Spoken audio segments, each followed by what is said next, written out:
Bike hubs is made up of individual hangers. The number of hangers depends on the location, but each hanger will hold 1 or 2 bikes, and there is a unique locking system. When it came to developing a lock for bike hubs, because of the value of bikes that could potentially be in a hanger, we couldn't come up with just a simple magnetic lock or a quick release lock, because we needed a lock that would engage into the side panel, making it completely impossible to jemmy the lock open. This is purely for security purposes.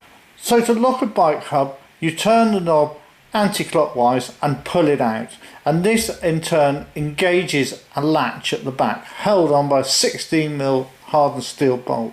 Lifting the lock plate holds it in place. To open the lock, you simply do the reverse. You drop in the plate, turning it clockwise. This disengages the plate and allows you to open the door. The other security issue I want to discuss with you is how your phone actually communicates with the lock. Now, this is important that it's done through NFC, near field communication.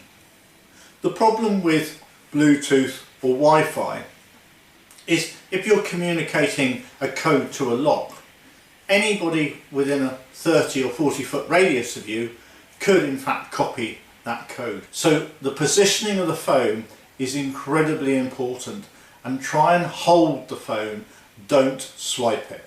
Phone manufacturers have different positions for their NFC readers. The iPhone tends to be at the top of the phone. Don't swipe it, you must hold the phone for a full 3 seconds while the buzzer sounds. With a Samsung, it tends to either be in the back of the phone in the top end or in the middle. If you had done it for 3 seconds, you won't get an error. If you don't keep it there for an error, but try and get a tick, which means you have done it. The lock has fed back. So we're going to hold the phone for 3 seconds. During that 3 seconds, you lift and drop the lock plate as the buzzer sounds, and take the phone away with a tick. Push the lock in, turn it 90 degrees to clockwise and to open the door, and again to shut the door, turn it anti-clockwise and pull the knob out, and then just simply slide the lock plate up, ensuring the lock plate has locked into position.